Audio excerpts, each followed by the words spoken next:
and welcome to another episode of Boundless Body Radio. I'm your host, Casey Ruff, and today we have two amazing guests to introduce to you now. Jake Marquez is a filmmaker, cinematographer, director, podcaster, and film editor. And Maren Morgan is a podcaster, filmmaker, and aspiring writer. Jake and Maren both grew up with an innate sense that something wasn't quite right in the world. Following a path of creativity, world travel, extreme sports, and dietary experimentation, Jake became a vegan and found that path did not work for him, leaving him with far more questions than answers. Maren followed a more conventional path, studying psychology, anthropology, and creative writing in college. She graduated with a bachelor's degree in 2019 with the intention to eventually work in some sort of humanitarian field. They are currently creating their documentary called Death in the Garden, along with our former guest, producer James Connolly, said that just video on episode 315. They aim to take the audience on their journey through the messy web of entangled problems and ask, how did we get here? Jake and Maren also host the Death in the Garden podcast, which is absolutely fantastic. You can find Jake and Maren at www.deathinthegarden.org. Guys, welcome to the show. Awesome, man. That was great. So great. That was a fun intro. Thank you. Welcome to the library.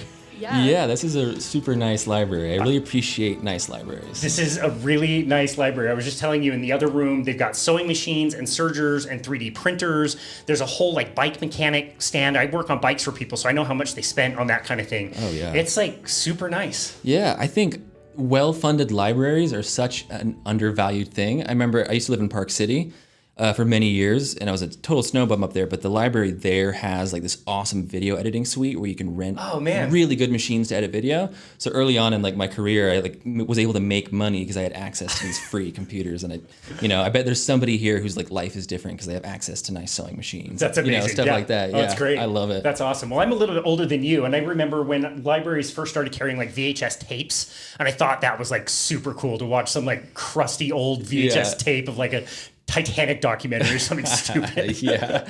Oh, so many CDs I used to rip. When they had the CD section and the first MP3 players came out, it was free reign, man. That's so hilarious. Much good music, yeah. Oh, that's great. Well, when we were trying to decide how we were going to do this recording, you guys live basically where I grew up, about a half mile away from there, which is pretty cool here in the Salt Lake Valley. And I said, it's probably easier if I pack up my stuff and come to you. And you guys were like, no, we record in a hot, sweaty closet. Yeah. We'll come out to you. And I said, well, I record sitting on the ground in my second bedroom staring at my cycle clothes.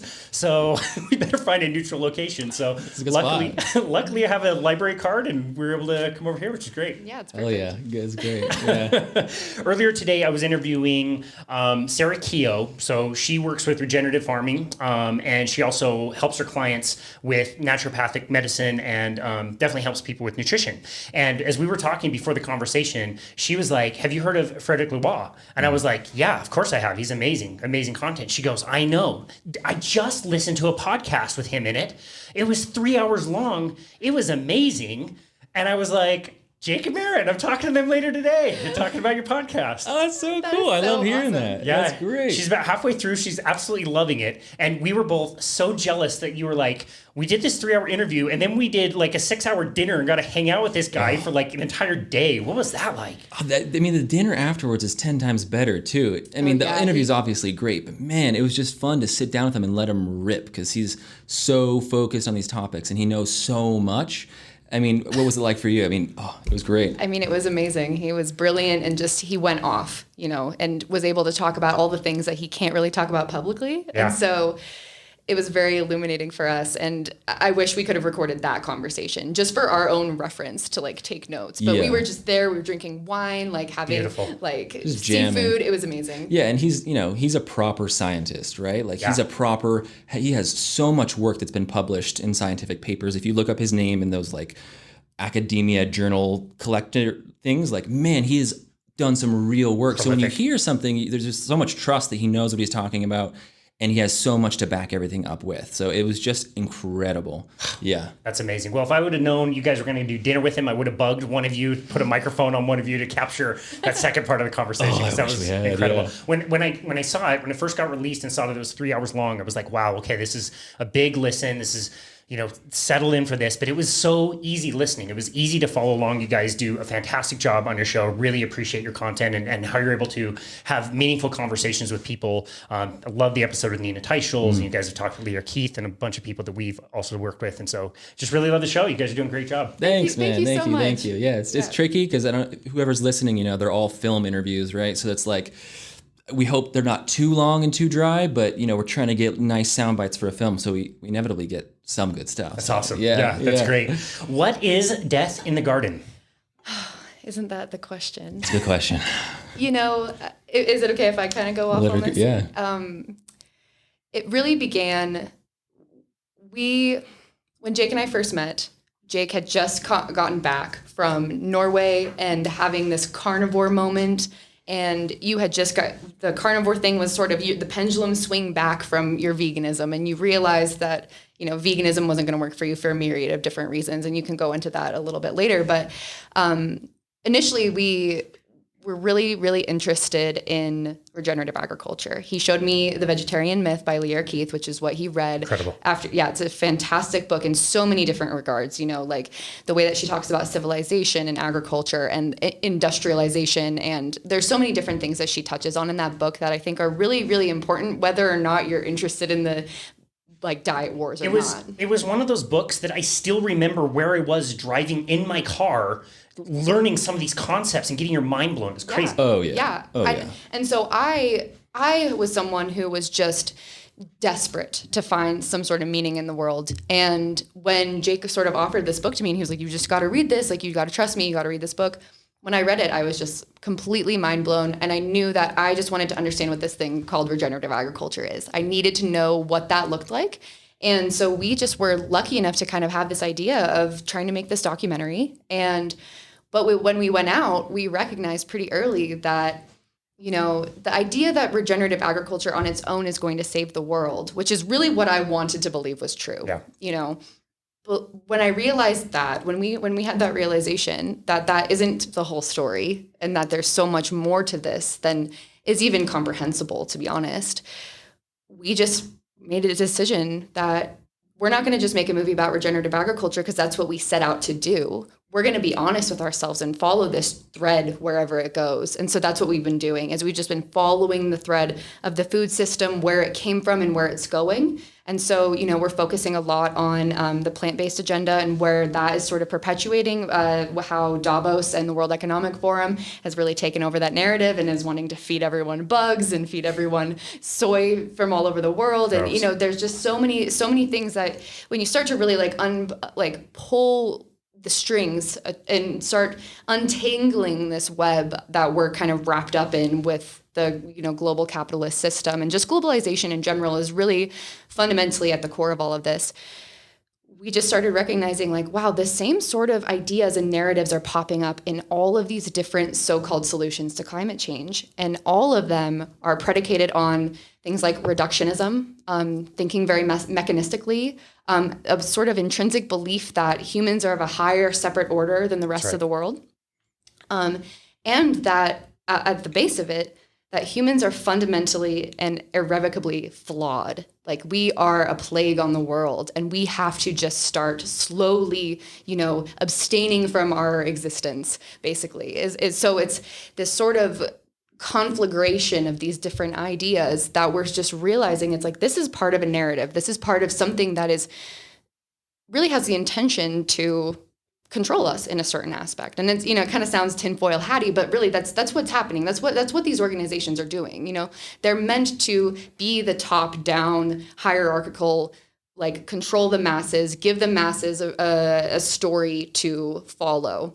And we just started realizing after we read books like Ishmael by Daniel Quinn and some of his other books that that's just a story that we're being told, and we can tell a different story. And that story, when you follow it down to its endpoint, it's not a place where humans are able to be human and where humans are able to feel connection and belonging and love and a relationship with life and death. And so we sort of have just been spending our time the past 2.5 years just dissecting these narratives and following them as deeply as we can and really, really asking ourselves, what do we think versus what are we being told to think? Yeah.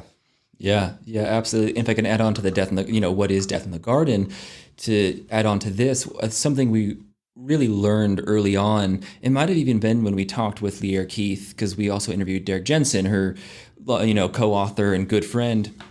And through the conversation, I don't know if it was in the interview or not, but I think it was him who pointed out something to us, or I had been thinking about it when I brought it into the conversation, was this notion that, the thing that really makes humans distinct from other animals, not better, but distinct, is that we have a propensity for technology and culture. And those two things feed into each other. And so we all know what technology is, but like what's culture, right? Like what is culture? And if you really tear apart the essence of what culture is, it's narratives and it's stories. It's a story that a people will tell themselves on how to be in the world, what the world is, who we are, what do we do today? Those stories inform us, and that's what culture is. We pass it down, and it's an incredible tool, really. But misused, or to put it more frankly, if we're going to look at, the world, and if we're going to say to ourselves, like, wow, like there's a lot wrong with the world, and it doesn't seem by any significant measure to be getting better. Why?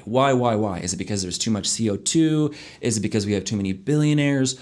Or is there something harder to reach, but a simpler answer? And I think if you look, and as we've done, and it's been a big intention of ours, is to really look at our culture. And Maren is laying out these mythologies that really seem to come up a lot within our culture, whether consciously or subconsciously. That teasing apart those narratives and those stories is really, I think, far more important. And so that's why we've called it Death in the Garden, because, after coming out of a long journey through veganism, I was able to accept that, okay, this is obviously better for my health. Is it necessarily worse for the planet? Animal ethics, well, that comes from your own epistemological views on what life is. Spirituality, well, I feel way more spiritually connected when I eat meat. So as I was beginning to kind of not see those reasons of going vegan as good reasons to go vegan, the one thing that was really hard for me to let go was the death part. I was like, okay, but I still feel really weird that things are going to die for me to live. Like as a really trying to orient my young brain in the world and who I wanted to be, that's a kind of a big philosophical quandary to have to really integrate. And still, I think I come to that every day.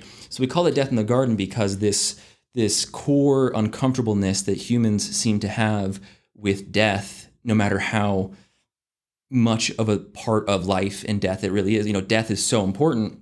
We still seem to have problems with it and neuroses around it. So Death in the Garden is in many ways looking at food and looking at death and how those two things can really inform us and maybe help us view the problems we're in a little differently. I think the death goes really to the core of our culture, and the death represents the utter lack of control we really have in the world. It's a philosophical problem humans really struggle with. Some of us, some cultures seem to kind of have a dance with it.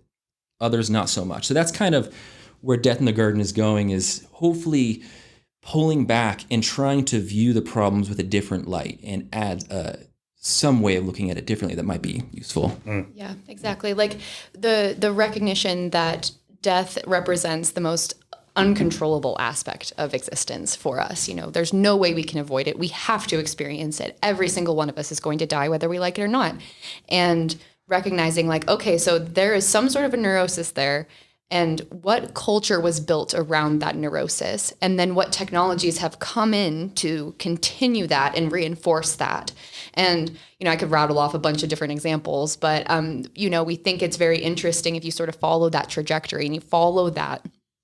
Ultimately we end up in a point where in 2022, what death is all around us, and it's something that we are trying to control constantly. The end times are the thing that you read about all the time. Climate change is the number one thing that is talked about in the news, and the way that we are told to deal with it, and the only way that we're told to deal with it, and the only options we're being given is more control, more and more and more and more control. There's no conversation whatsoever about what if we just slowed down a little bit and tried to figure out what actually is causing the problem? Is it really so simple as carbon in the atmosphere? And we can talk a bit about that and how that's just not actually an adequate response, an adequate metric to even view the problem. But, and then you start to break it down and you recognize how, our desire to control so much of the living world and ourselves and our bodies and everything has led us to this place where we are utterly confused, lost. Depression is just rampant, especially in our generation. There's a lot of despair, a lot of ambivalence, a lot of people who just feel really, really lost. And so, we're just trying to say that, like, what if there's something to this control thing? What if that's something that we didn't always feel that we needed to control the world? What if we felt that we were once in relationship? And that's just true. And we are in relationship all the time. We're always in relationship with our environment and the world and each other, and we're all connected. And what we're just trying to do is trying to remind people of that this is part of us. This connection with life and death, this connection with each other, this belonging we have to the earth, that's always here with us. And for people who feel completely insane and alienated and disconnected, Death in the Garden is really meant to be like, not an answer necessarily. We're mostly asking questions. But hopefully some people will be able to find a little bit of, solace in the fact that we don't think they're crazy. We don't think that people are aliens.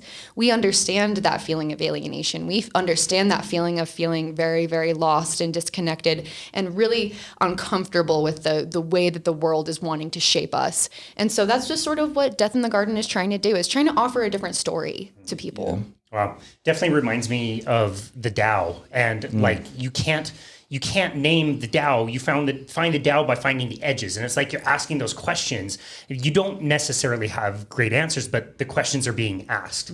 I really love that approach. So we started to grow and get a little bit bigger, and we have a little bit more of a YouTube presence. So now I have trolls. I have vegan trolls. Oh, I bet you do. Oh, they're great. They're great. So I really wanted to engage in just some conversation. And so the number one thing that I'll get is a vegan will come to my page and say, this is stupid. This is the dumbest thing I've ever seen. This is completely wrong. And I'll ask the question like, great, what didn't you like about it? What's wrong about it? 90% of the time, there's nothing left. They don't say anything. I have one person in particular who has been responding, and she'll respond with inaccurate numbers, which you'll point out, the rain numbers with cow and, cattle and that kind of thing. And the conversation will always shift. Like I'll say something and it'll be about climate change. And then it's not about climate change, it's about nutrition. And then it's not nutrition anymore. It's about, something else. And it's ended up every single time that it goes back to something that you referred to, which is the uncomfortability of the fact that if I live, something has to die. And I made the point, like, look, I'm choosing to eat a carnivore diet. I can take one cow that would give me food for a long time. I choose to use that as my food. And, she comes back with like, well, you're doing that intentionally killing that animal. The unintended consequences of agriculture that kills thousands and thousands of animals, she's fine with because she's not taking that responsibility. And so I want to know, as a former vegan, what do you think about that? How difficult was that cognitive dissonance to kind of balance your brain out? Because that's valid and very challenging. So challenging, man. And you're so right. It always comes down to it. That's why I wanted to call it Death in the Garden, because it was like, we can play the diet wars, we can go back and forth with environmental data, but it really comes down to the fact that you don't like that things die. And, as part of our film, we're kind of documenting where you'll see a lot of these so-called vegan doctors. They're really just animal rights activists, which nothing against animal rights activists. That's just fine. I love you for doing that type of work, but let's call it what it is. Stop pretending to be a doctor or an environmentalist. Just say you don't like the way we treat animals, and that's fine. But it's such a hard thing to untangle, because humans are so funny. Because again, to the stories we tell ourselves, people will go like Lear Keith 20 years before and know that they're sick on an intuitive level. Hardcore. And I mean, so a bit about my story was that, I was somewhat plant-based for many years, but then decided for a specific period, about 2 years, I was pretty close to being vegan the whole time, but there was a 7-month period where I ended up living out of a tent in the middle of nowhere, Australia, at a yoga retreat that was owned by the Hare Krishnas. I don't know if you know anything about them, but it's a very, not vegan, but as close as you can get to veganism without giving up dairy, essentially, for the Hare Krishnas. And they owned this yoga retreat or the deal was, you could grow the food or help in the gardens in the morning, and then they would let you pitch up your tent. And so as like a broke hippie, it was the perfect situation. Like, I get to have free food 3 times a day and live here with a bunch of young, beautiful hippie people. Awesome. But, I spent about 7 months there, and I want to elucidate to people too, we were doing it right. I was told so many times you weren't doing veganism right, but if there was anybody on earth doing veganism right, it was us. We were planting our own food. We were growing our own food in this syntropic farming fashion or in organic permaculture. Like, we were doing veganism right. It was earth to mouth type veganism. Somewhat raw, somewhat cooked. There was a little bit of dairy in there if you ate at the Hare Krishna temple. So anyways, but even with doing veganism that right, my health just fell apart. It really did just fall apart, and it was very obvious. And I mean, I can go down that whole story of how I started putting those pieces together and how I started looking around me. But what I did notice is a lot of people, especially in the Hare Krishna community, but also at this yoga retreat, who had been vegan for a long time, and I just knew and could see weren't feeling good. And I think the promises of veganism, especially if I were to look back at myself as a young person who feels so disgruntled about the world and is so rightly worried about the world and feels and empathizes with how crazy the world is right now, you're offered a solution to all of that. And if you think about the concept and what we were all trying to live together, right? Like young people with good intentions, and we're meditating and we're doing yoga. And it's amazing. It's amazing. You have this vision of paradise, of this Garden of Eden-like existence we can get back for ourselves. And it seems so obvious. We don't kill things. We just don't kill. It seems so obvious. And it really, there is a comfort in it. There is a big comfort in it. And when you take that away from people, by thinking you don't eat things, you can also displace a lot of psychological energy. It allows you to not have to think about certain things that kind of suck to have to think about. You don't have to think as much about the fact that you're going to die. If you eat this diet, you're actually going to live longer with less disease. That's what you're told. There's, stories of becoming breatharian and living forever. Yeah. And, so there's that aspect of it. But it's such a good deal that it's really hard to give it up. And so I think, and people really surround themselves completely, their whole community. I mean, when I left veganism, the thing that I was worried the most about was the pushback, the vitriol I knew I was going to get from vegans, especially people I knew firsthand. Like, people don't want to lose their community. They don't want to feel like they've been kicked out of the tribe, especially that tribe. And when you're kicked out of that tribe, it's mean, it's ugly. You're a murderer. Yeah. Like, you're a nasty murderer. I mean, I get why they think that. So that's where it comes from. I mean, it's somebody who's like, oh, you eat babies? That's how they feel about it, So it's really hard to feel like you can have the courage or the honesty with your body and your experience. And I also think when you go far enough down veganism, it really, really messes with your head. And you become very, very bipolar and unstable and irrational. And there is a lot of anger that lives inside of you when you're a vegan out of pure malnutrition.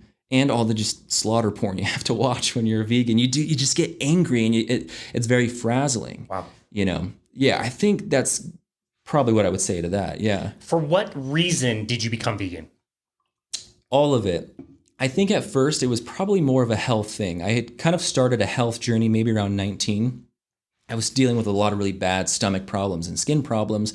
And so at 19, I started cutting out sugar and just doing common sense things to be healthier.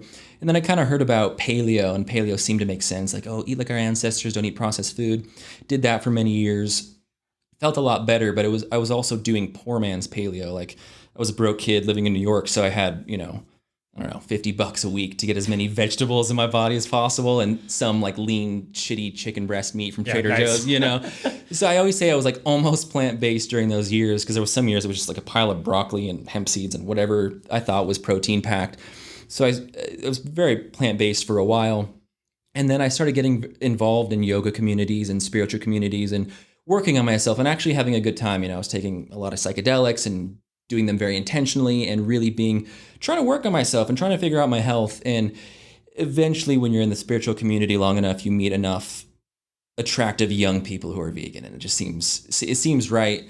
And so I was kind of transitioning into being fully vegan, no animal products whatsoever. And I kind of kicked off this 2-year around the world vagabond traveling trip where I bought a one-way ticket to Thailand and then figured it out for the next 2 years type deal.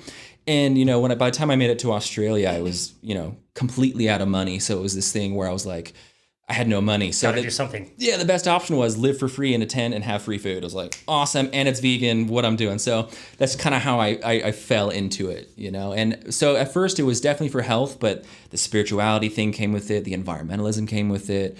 By the end, I was all for intentions of being vegan. I was really where my head was at. Whole package. Oh, yeah. And that's why it's so enticing. You do feel like you're doing your part. And on all of those levels, I'm doing my part for my health, doing my part for the animals, I'm doing my part for the planet. And this thing that I'm choosing to do is benefiting all of those things, is the message. Exactly. It's, and like I said before, if I was a very passionate young person and capitalism, that kind of like, it just seems so nice and it's so relieving and it's just like, it feels so good, and which is so hard when you have to admit that it's not working. Yeah. It was so hard to admit, but then once I did, it was just like, oh, thank God, like I'm like free of this mental prison that I'm in. Yeah. Leah talks about that all the time too, when she was starting to connect the dots, and she kind of writes her book in that style as well of like, this is me going along the journey and, grappling with the fact that the slugs are going to die to plant her lettuce, which is like my favorite story ever. It's such a good story. Such a good story. But yeah, very difficult. Maren, for you, what has your relationship with food been, and how has that been part of your story? Yeah. I grew up with like my parents divorced when I was pretty young, and it was like both households, the food culture was very, very different. But I ate a lot of like processed foods growing up, a lot of foods that I look back and I'm like, how is that affecting me today? Like the amount of mac and cheese and Oreos and stuff. Yeah, totally. And, my parents were doing the best that they could, and they didn't know, they didn't know what I know now. But so for me, I think that sort of what happened was it was weird because I didn't ever think of myself as like more plant-based. But then when I looked back on like the food that I could afford during college or the food that I would cook for myself, I didn't cook any meat for myself. I would have, like sandwich meat and stuff, and that would be about it. But I ate a lot of like Mexican food when I was in college. But most of the time I was pretty vegetarian. On purpose? No, just by accident. Just kind of by accident, because I never really like learned how to cook steak or ground beef or anything like that. I'd never really enjoyed meat that much because I wasn't really eating very good quality meat. I didn't even know what it meant to get good quality meat. But then when I had met Jake, I was very much trying to eat healthy. I was already on this like path towards wanting to eat more healthy. And I was also working in this residential program with young people. I was very much trying to be a good example as someone who is healthy mentally, physically, emotionally, and spiritually. So I could show up every day to be a good mentor to these people. But then when I met Jake, he kind of was like, you could add more meat into your diet. Like you could add, I was like, you should straight up just eat only meat. Later. Yeah. Because he was carnivore. And I remember like one of our first dates, we went to breakfast and he just ordered like a hamburger patty or like a couple hamburger patties. And I was like, this guy is weird. Like, it's shocking. What? Yeah. I was like, and I still like, a lot of like variety in my food, but, it was amazing because I started adding more meat into my diet, and it was like my brain turned on, like for the first time in my life. And around that time, I was really cutting down drinking. A lot of aspects of my lifestyle were changing, but it was undeniable that adding this meat to my diet, adding a lot of animal source foods, a lot of butter, ghee, saturated fat, it felt like the lights turned back on. And so that's why when I read The Vegetarian Myth, I was just like, oh my God, like, okay. Cause like, I know this to be true about myself now, is that these foods are so important for me to be able to be the person that I need to be and to be able to show up in the world the way that I want to. And so, so that was really big for me. Previously, like a few years ago, a friend of mine, me and my friend were talking, and she said something just kind of off the cuff. She was like, I think if I want to continue eating meat, I need to kill a chicken and make sure that I can do that. And if I can't, then I probably shouldn't eat meat. And I remember thinking like, that seems really reasonable, and I never really had these huge qualms about killing animals necessarily. I was offended by the idea of animal agriculture causing climate change. That was something that concerned me. That was something I was very curious about. And disentangling the narratives and realizing how nuanced it was, and realizing how at the same time animals are being mistreated every day around the world, are being very abused in these factory farming systems, but that there's another way, and we're being told that there's no other way. It's either you're a vegan and you're pure and you're perfect and you're saving the planet, or you're this like destructive factory farm CAFO meat eating person. I've always been someone who was like, I'm sure that there's more to this story. Interesting. And so it was like, that sort of was my in, was like, oh, I can't deny the fact that this meat is like literally making my brain work. Wow. You hear that story so consistently with people who either transition from vegan to carnivore, or at least just add more, like you said, meat, saturated fat, animal products back in the diet. And it's like they're waking up. Like you hear that story all the time. Is that what your experience was like, Jake? Oh, yeah. Yeah. I mean, I hadn't had any animal products for a very long time. Oh, I mean, at least close to a year of like, no, not even meat, like meat, not for years, but maybe like some broth or some dairy had slipped in, but no animal products for a very long time. You couldn't even bring animal products onto the property, or you'd be like executed. So I hadn't had anything. And the day there was when it was all kind of coming to me, I decided I was going to try meat. And so the first thing I did is I snuck off the property. I like borrowed somebody's car and snuck off the property, and I had $5. It was like all I had. And so I bought like the shittiest rotisserie chicken CAFO meat from the grocery store, and had to I went under a tree and I ate it in the shade and was like so nervous people were going to see me. But I ate it. And even though it's this shitty, flavorless chicken, it was just like, my brain was back on. And I had been dealing with so much depression and brain fog and like the inability to think clearly or 20 minutes ahead and plan my day. Like all of a sudden I was like, my brain is back online and I feel really good and I want to go on a jog right now. Like it was just like, whoo, like I just felt so good. And that moment is probably one of the most important moments of my life, of just like feeling that thing happen in my body, like actually feeling like my body was trying to communicate with me, like really trying to make sure I understood that moment and how powerful it felt to have that meat in my body. And then after then, it was just like, okay, this is obvious, obvious. Wow. Dude, when I get a rotisserie chicken, I turn into a grizzly bear. I rip that thing to shreds. I'm just trying to picture you under this tree just going like bananas. The joints, I opened the marrow, I was eating ligaments, like everything. That's amazing. Oh, I couldn't stop myself. Yeah, so wow, good. That's amazing. There's somebody in my neighborhood who I'm just kind of helping get started on the carnivore diet. And eating all meat, and she was against it for a really long time. It had really severe skin issues, very severe skin issues, and they're starting to clear up after a few weeks, which is great. And when I talked to her, she was kind of like saying some of the other benefits, and they're all the ones you hear. Like my joints feel a lot better. Like my feet are now sore because I'm standing. I can stand. I was like had to lay down most of the time. Sleep is so much better now. And I asked her this question. I tried to be as mindful as I could. And say, have you felt the gratitude yet? And it's this different kind of gratitude or spirituality that you experience that I don't think you can experience any other way. That's been my experience, at least. Within about 2 or 3 weeks of just eating meat, my brain was different. I was more spiritual and connected and more grateful for all the weird little things around me all the time. Absolutely. And that's why it was easy for me to let go of why I thought I was being more spiritual once I ate meat, because there is this, and to add on to this, I didn't know what the difference between being full and being satiated was until I started eating only meat.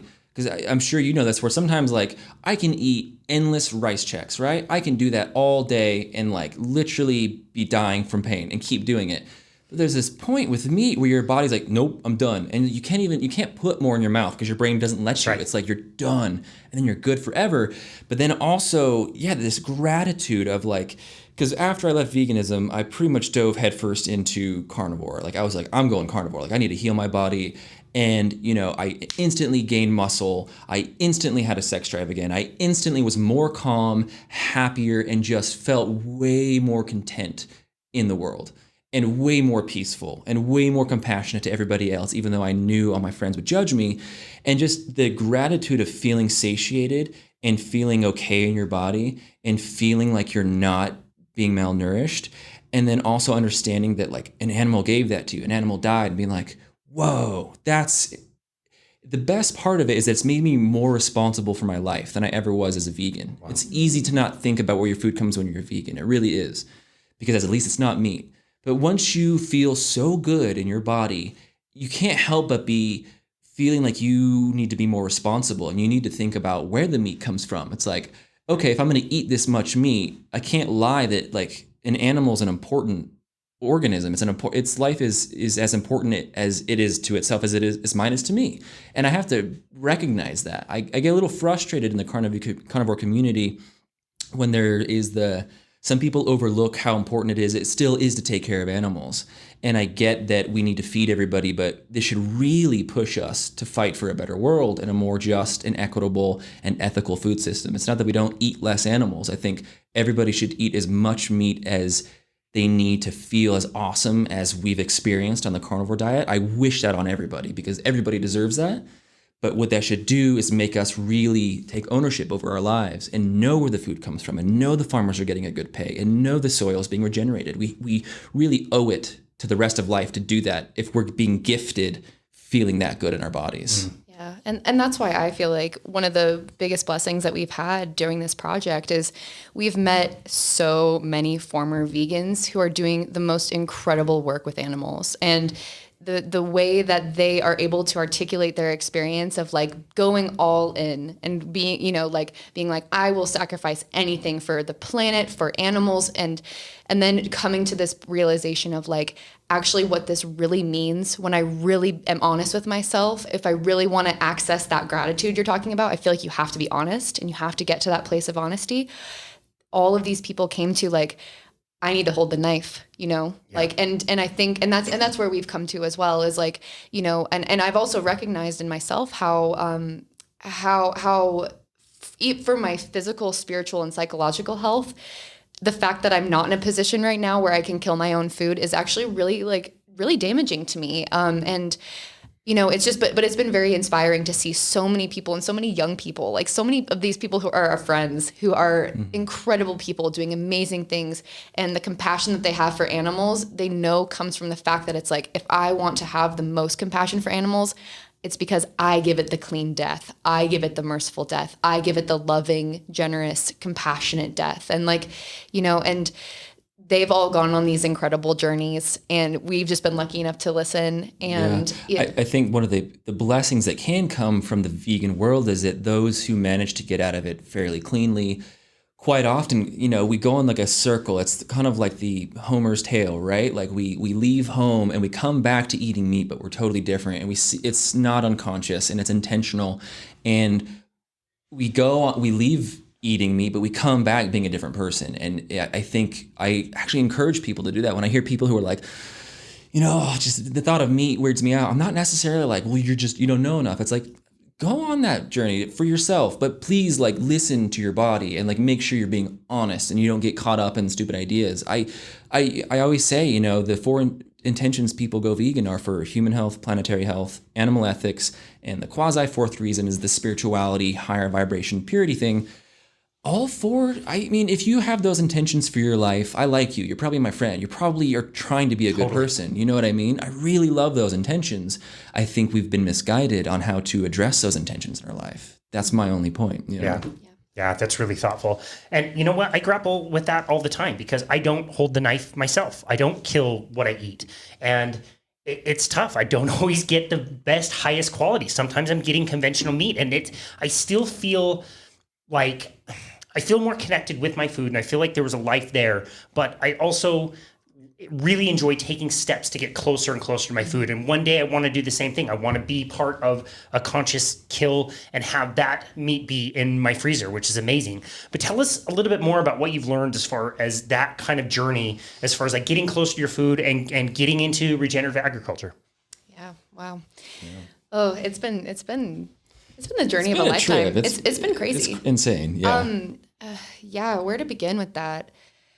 And just to say, for your audience's sake, it's like we're not perfect, and we also don't hold this sort of impossible standard for ourselves or anybody else. It's like you were saying, it's about the intention of getting closer to it, and about the intention of having that gratitude, having that reverence, and really just like working to understand, it's really important for everyone to have that experience. And, unfortunately we live in a society where economics dictate so much of what we eat. And so, I completely understand how challenging it is to get really good quality meat and to have that experience. We are very, very privileged to be able to have the connections that we've had to be able to go have these experiences. Yeah. So, I think this is one of the tricky things about modern civilization is that we've put ourselves in a situation where, the healthiest and best grown food isn't a given right to a child, right? So many families, the parents of that child have to do the best what they can. And Diana Rogers talks a lot about this, where it's like, yeah, we got to get rid of factory farming, but at the same time, we got to feed kids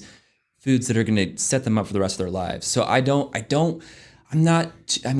we got to ease off of factory farming, but at the same time, we have got a lot of people and we have built the system in a way where if we don't have that right now, some people aren't going to get certain nutrients in their diet, not to justify it as something we should continue investing in. It's a good point. Right. Yeah. Right. It's like our North Star should still be continuing towards a wholesale change of our entire food system, putting small regenerative farms at the center of it that are local to your ecosystem. And we can get into, the thing we think about, the ripple effect of transitioning to a regenerative localized system is beyond the most powerful social transformation we could possibly see in our lifetimes if it were to be realized. Yeah. And I think that's the thing we get so excited about. We were really lucky early on that we got to get connected to Bobby Gill from the Savory Institute.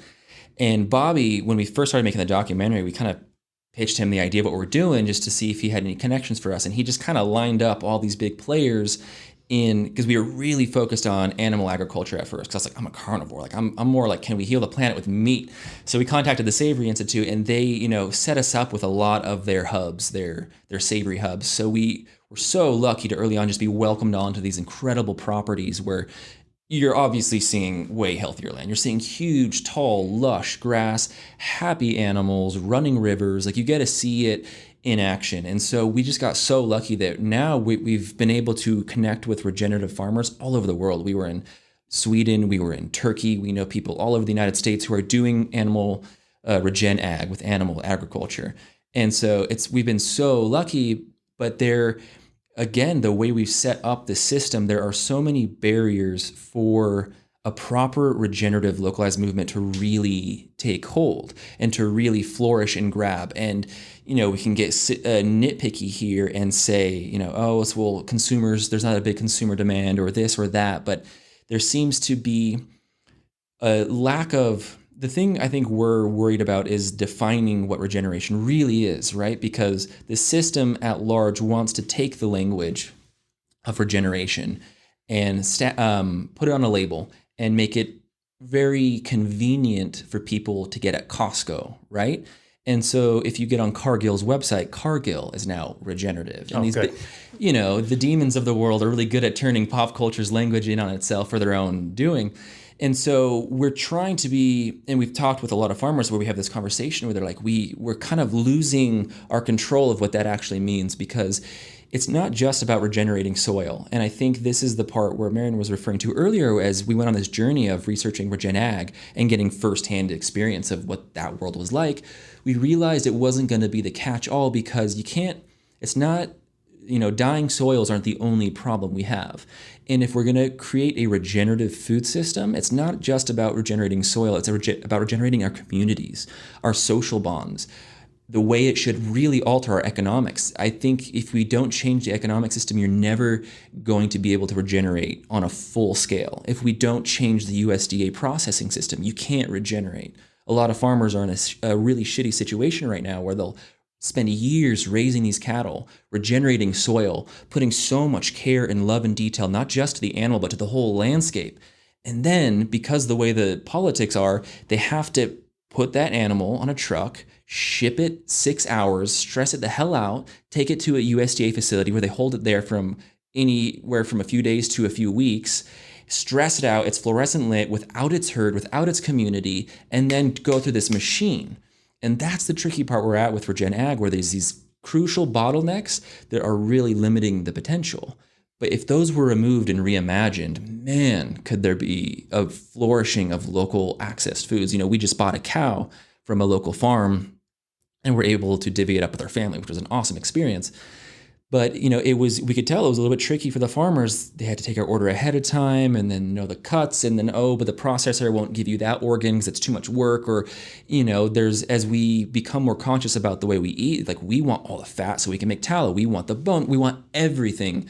But because of the economics, the processing facilities, like we have 200,000 cattle to do in the next month. We're not going to cater to your needs. It's getting shoved in a plastic bag and shipped to you however it ends up. And that's really frustrating for a lot of farmers. Right. And that's the whole thing with one of the benefits, I think, to us being completely separated from agriculture as far as our upbringing is that we've been able to come into this with a very, very clear head about what could actually be the best way to go about this? Rather we don't have all of these assumptions we baked in already. We are able to just be it would make more sense for food to be less convenient, the sort of slow food sort of movement. And I understand that that's a controversial thing to say. It's not, food has become convenient because that's the culture, that's the technology that has reinforced our culture, our cultural narratives around food.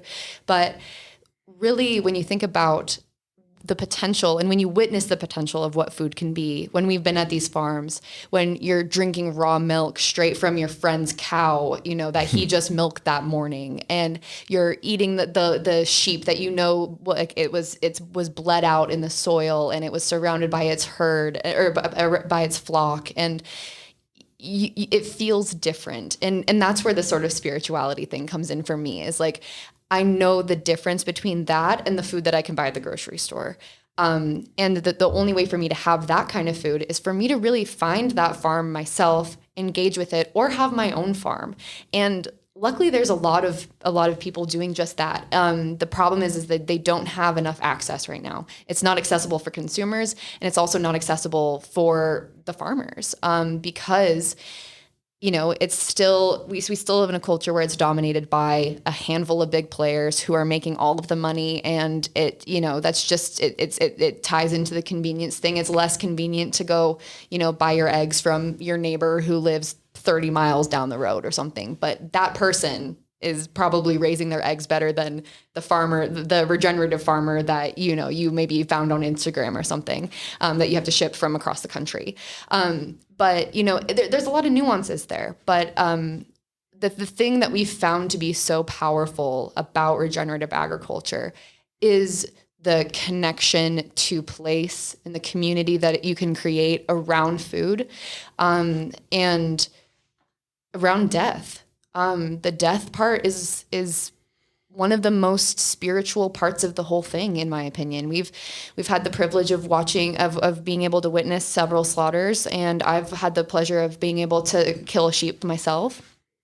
And that experience of taking life and taking it really, really well is something that I think that people just need to understand is it's a really beautiful thing. And it's there's been so many times where I've talked about this with people, and people are I don't want to hear that. That's, that sounds kind of scary. That sounds crazy. I don't know if I can watch that part of your film. But really what regenerative agriculture has offered us, because I think we went into it so much with the intention of wanting to talk about death, is we have allowed ourselves to have a really beautiful confrontation with it. And witnessing how animals react when things die, how the air feels when something dies, how you feel the being dissipate through the rest of the ecosystem. And then, you'll also watch it happen. We were at a friend's farm a month or two ago, and we didn't get to see it, unfortunately, but he slaughtered a cow and gutted it under this big oak tree. And within 30 minutes, there were 30 turkey vultures just getting all of the guts, and life doing its thing. Wow. Life coming through and reintegrating that being back into the system.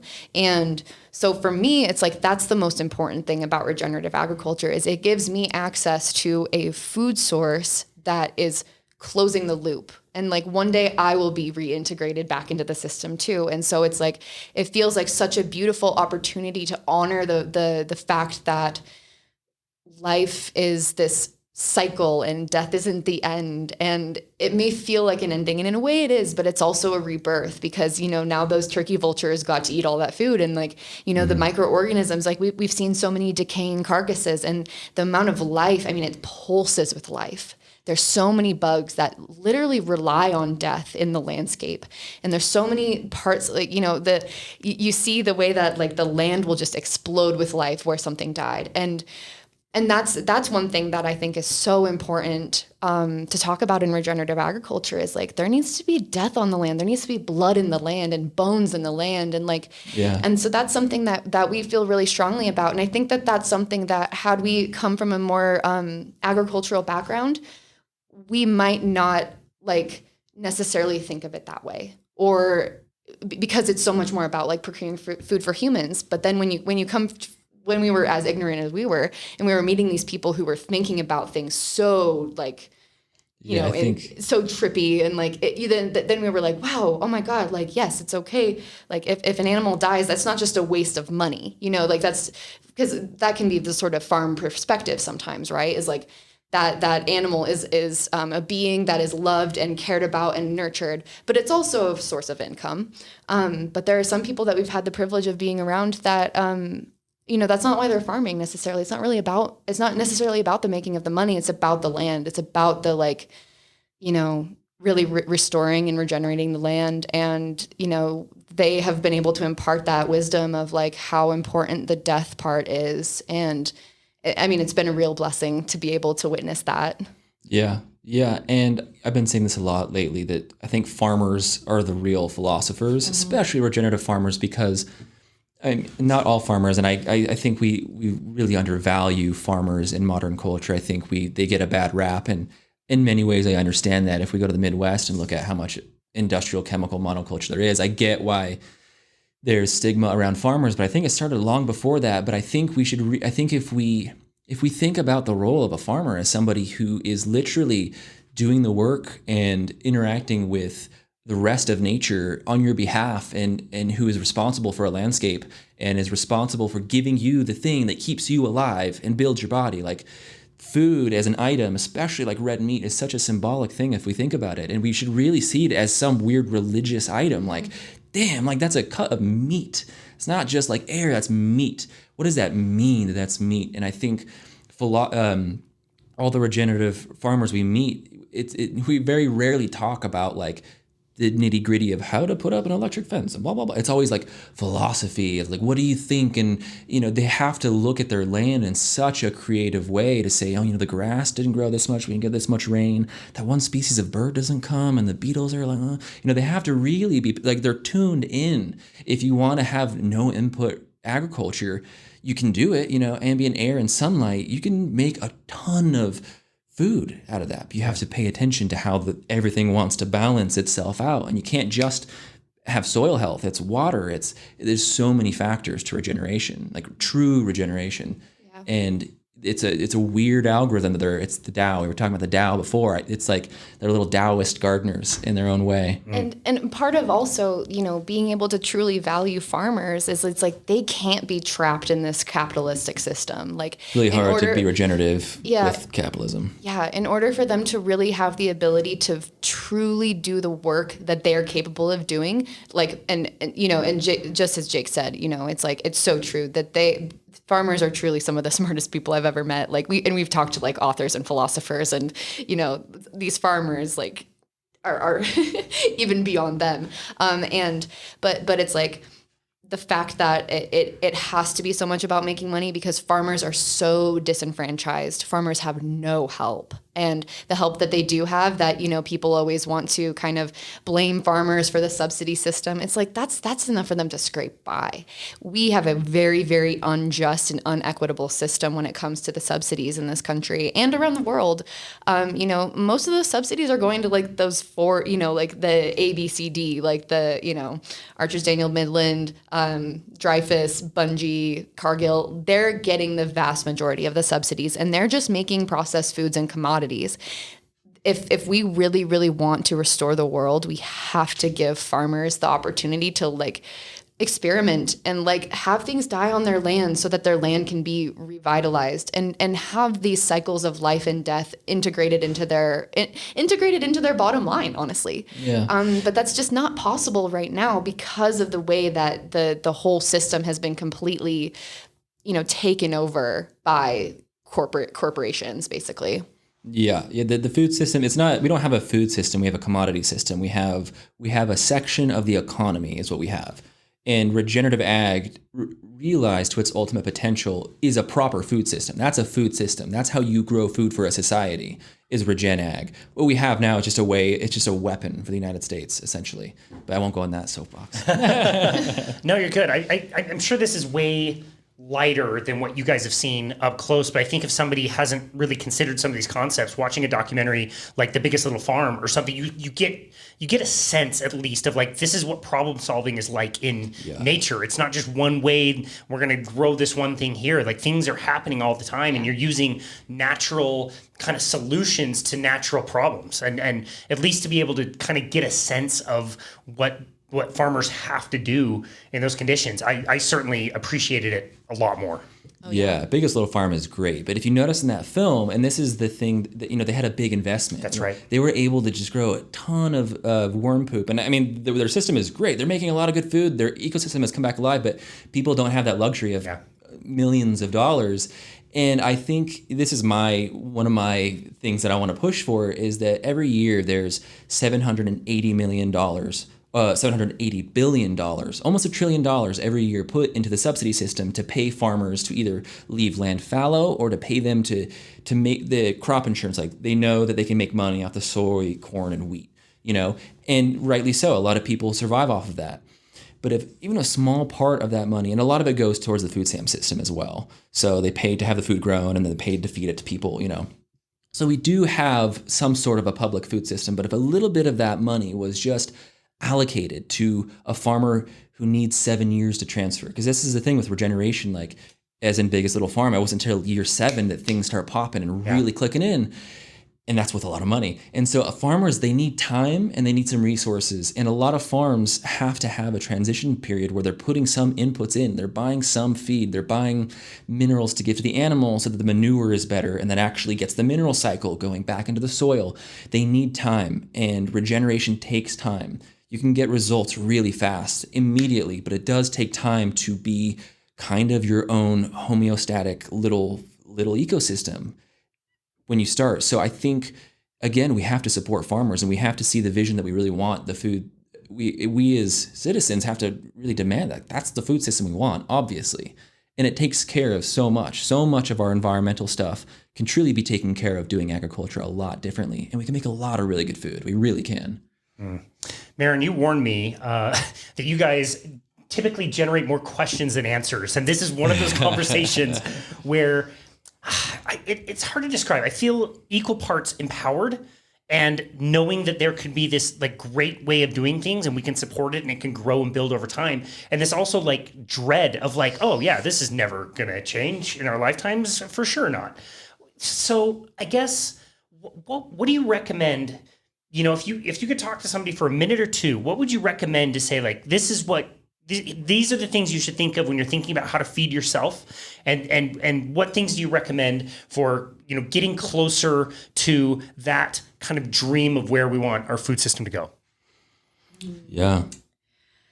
Oh yeah. It's so hard. It's like, because this is sort of the problem, is it's like so much of what we're trying to come at this project with is less about prescriptions and more about descriptions and generating those questions, because of the fact that so many of the problems that we face today are because we are trying to just add new programs to a broken system.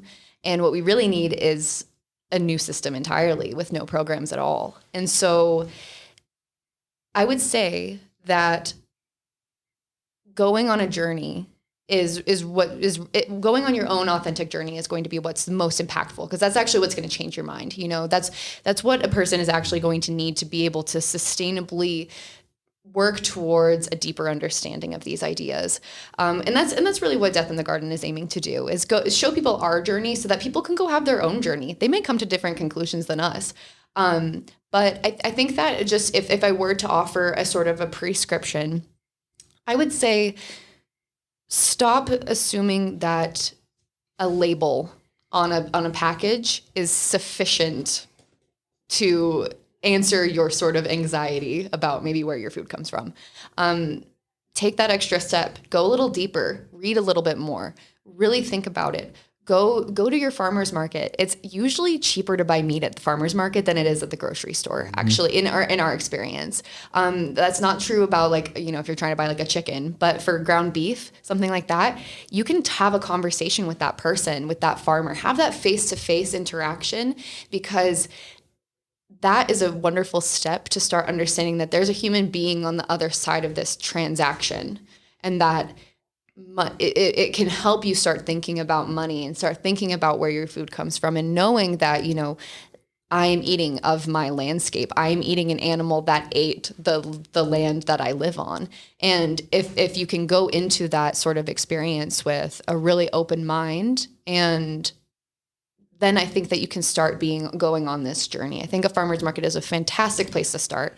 If I could add on to this, you know, I think, you know, your work and your podcast speaks to this. Health is a really good place to start with yourselves, because once you find out what works for you, not just for your diet, which is obviously so important, but like lifestyle, sleeping schedules, how much sun do I get? When you figure out, like, when you start feeling good in your body, that's where you're like, okay, how do I make this consistent and real and affordable? Because I got to stay locked into this little rhythm I got going. I mean, I'm sure you know that, where it's like, I'm pretty good at saying no to things. I'm pretty good at, I don't want to eat that. I don't want to do that, because I know when I feel good in my body, emotionally, physically, all these things. And I think that's how my journey went, is, you know, wow, I feel better. How do I pull off having a lot of meat in my diet? And how do I pull it off feeling okay with that?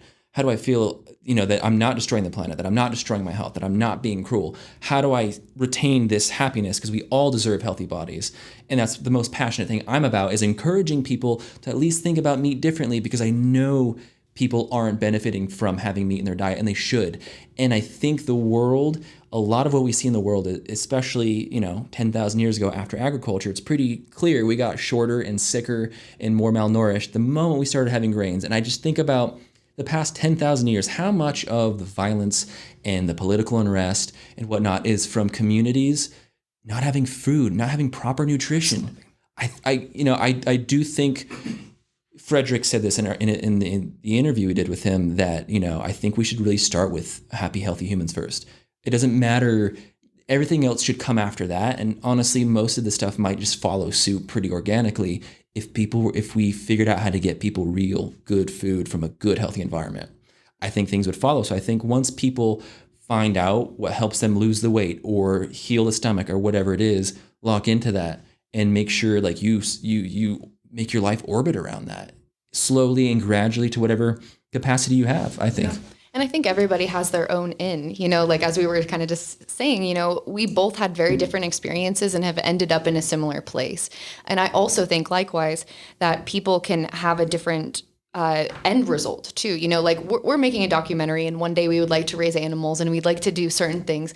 But I don't think that that's, like, the world doesn't need everyone to become a regenerative farmer. There's other things that people can do to start working towards a better world that I think that I believe is possible, and I know is possible. And, you know, one of the things that I've been thinking about the past couple of days is that really animates me is I've just had so many experiences of hope and despair at the same time. You know, like, there's been a lot of grief, but also a lot of light, a lot of, like, just like awe-inspiring experiences that have really made me feel like this is possible, but it's going to take a lot of work. And that's why it's like, it's hard when it's like, you know, what's something that people can do? It's like, yes, that's so important. It's a good, like, everyone needs a place to start, but it's the follow through right now that I think is most important, especially when, you know, a big part of our audience is, we're really trying to make this film very accessible for everybody. Like, because like I said, I think everybody has an in. Like, I think some people like might just need to taste the fact that grass-fed beef tastes better than grain-fed beef. You know, that might be enough. But everybody has an in, and everybody has a role in a regenerated world, in a world where we are it's pro-human. We live in a very anti-human culture. We have a really beautiful world for things and for stuff, but it's really, really not working that well for a lot of people in so many myriad ways. And when you really break down those things, you start to see it. And so I think that, you know, get your in and then find your follow through. What gift do you have to offer? Because everybody's gift is going to be different, and everybody's gift is going to be needed. You know, there's going to like Jake was mentioning earlier, the USDA system, that is a huge logjam when it comes to us creating a regenerative world. And I'm not a lawyer, or I'm not someone who can write legislation. That's not something that I know how to do. But there are people in the world who have the ability to do that kind of thing. And, you know, but like I said, it's about the follow through. It's about recognizing how important this is. You know, like I was saying previously, we are bombarded by news of end times all the time. And I think that right now they're trying to scare us, and they're trying to make us feel really, really hopeless so that we just follow their prescriptions for everything and we start adopting their programs. But the people who are in charge of these narratives, the UN and the World Economic Forum, they're dislocated from the world that we live in, that the three of us and everyone in this library are a part of. And we have so much power together if we really, really just start taking responsibility. And so I think that if anything, it's like, that's sort of how I feel, is like, we have to take a lot of responsibility. We live in a hard time. That's just the truth, you know, and whatever a person may believe about why that is, and whether they believe that, you know, they were born here at this time for a reason. I think if we have that view that this is going to be a hard time, it's not going to be easy, you know, like there are things in my life that I'm like, okay, if I ever want to have children, it's going to be a little harder than, you know, maybe my parents when things were in the 90s, like the economy was great and everything seemed perfect and the future was like bright. And then, you know, 9/11 happened, and then it, you know, just subsequently has been like shittier and shittier and shittier my whole life. Yeah. Like things have just been, you know, things are hard. Well, and, you know, if I can add to what you're saying, you know, one thing Maren and I have had to deal with a lot while filming this project, because we've gone all over the world and we've intentionally made sure we firsthand saw what we were talking about. So we know the despair because we've seen it firsthand. Like, we know how bad, like the food, like we could do 4 hours on just how crazy bad the modern food system is. Like, we have set it up in a way that it's very, very likely in our lifetimes we're going to see a lot of people starving, and they already are starving. There's already 800 million people who go hungry every day. We're going to see a lot more. Very, very likely. We have made a really insane food system, and that's really hard to see. We're going to the Central Valley of California tomorrow to spend 2 weeks traveling through the Central Valley. And Central Valley is like Satan's playground, man. It's this dead. It used to be one of the most biodiverse wetlands in North America, and now it's dead. Beyond dead. It's negative life. Like, it's crazy how destroyed it is. So it's real. And so for anybody who's listening, like, feel those feels too. It's important that we all collectively say, yeah, we fucked up. Like, man, the world is dark right now. But it's not it's not over. Like, there is a lot we can do. If we were to heal the, say, hydrology system in this country, man, we would have a very resilient land base. Yeah. Yeah. And you know, that's to say nothing of like the other angles of death in the garden. You know, we're also talking about other so-called solutions to climate change. And, you know, we've also witnessed firsthand the devastation of things like mining for electric vehicles and for renewable energies. And we also are very aware of like, you know, the human rights violations that come with things like conservation. And, you know, and it's not to say that all of these things are bad all the time, but like, unless we really, really look at these things honestly, and really start to ask ourselves like, oh, am I just trying to accept an easy answer to a problem that could really, like, I mean, the way that I see it is it's like, I've never had more meaning in my life than when I really started looking at the world as honestly as I could. And I think that a lot of people are so starved for meaning right now. And so I think I would say, like, let that grief animate you. Like, let that take you on a journey towards something that you never would have expected for yourself. And it's not easy. Like, and we're very privileged to be able to do what we're doing. But I think that there's a lot of young people right now who really, really want to feel like they can do good in the world, and they feel like the things that are being offered don't make sense or aren't working. And this is just kind of like our call to try to ask some of those questions and hopefully answer some questions for people. This is our way of making meaning in the world and making sense of things, and hopefully sharing it will be of value. Wow. Well, it is amazing work, and we definitely appreciate what you guys are doing and the conversations you're bringing to the table. I think just to participate, to have the conversation, to listen in on a conversation gets you more excited to do something, to take a little step. And so I've really appreciated this time with you guys. Jake and Maren, where would you like people to go to find you and connect with you and your work? Yes, so we have deathinthegarden.org, which Maren desperately wants to so it's not finished. Deathinthegarden.org, Instagram, Death in the Garden, one word. On Twitter, we're Death_the garden. The garden. I think. And then we're on Substack, right. Substack as well, which Maren's been doing awesome writing on there. Death in the Garden on Substack. Yeah. Yeah, I just heard that actually. You guys are moving away from Instagram kind of stuff because the content is just, I mean, you have 10 seconds to grab so somebody's hard. attention. It's so dumb. I hate it. It's just not nuanced enough. Like, there's just so much complexity and depth, and I just really like Substack. It gives me the opportunity to write out the entirety of the thoughts that I feel are important to share. And right now I'm writing a piece talking about some of the current crises that we're experiencing, and relating it back to the Haber-Bosch process and the culture that created that. And so, go check it out. deathinthegarden.substack.com. Yeah. It's amazing. Wow. We will link to all of that in the show notes. Guys, we did this interview at the Daybreak Library. We have not been shushed by a librarian this entire time. This is great. Yeah, we were left alone. Josh and Maren, like I said, thank you so very much for your important work. It's difficult, again, to feel like there's more questions than there's answers, but it also helps to know that there is a direction that we can move, and especially on an individual level, we can do better than we're doing now. So thank you so very much for dropping by, and grab a VHS tape on the way out, and really appreciate your time. Thanks for coming today. Thank you so much, We'll do it again. Absolutely. Thank you. And this has been another episode of Boundless Body Radio.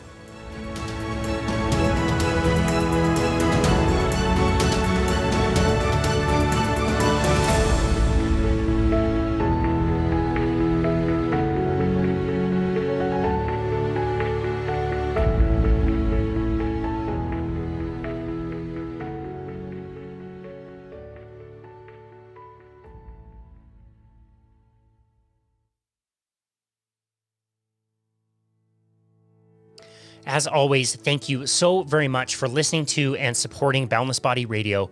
It has been such a joy to go on this journey now that it's been 2 years of doing these episodes and all the amazing conversations that we've had with thought leaders, and to be able to share this message around the world with literally hundreds of thousands of people has been so amazing. If you haven't already, please go over to Apple, leave us a rating and review, as it's the best way for the show to continue to grow and touch more lives of people out there. I am so excited to announce that we are launching the Boundless Body Radio Premium podcast. This is something that I have been working really hard at for a very long time, and something I am very proud of.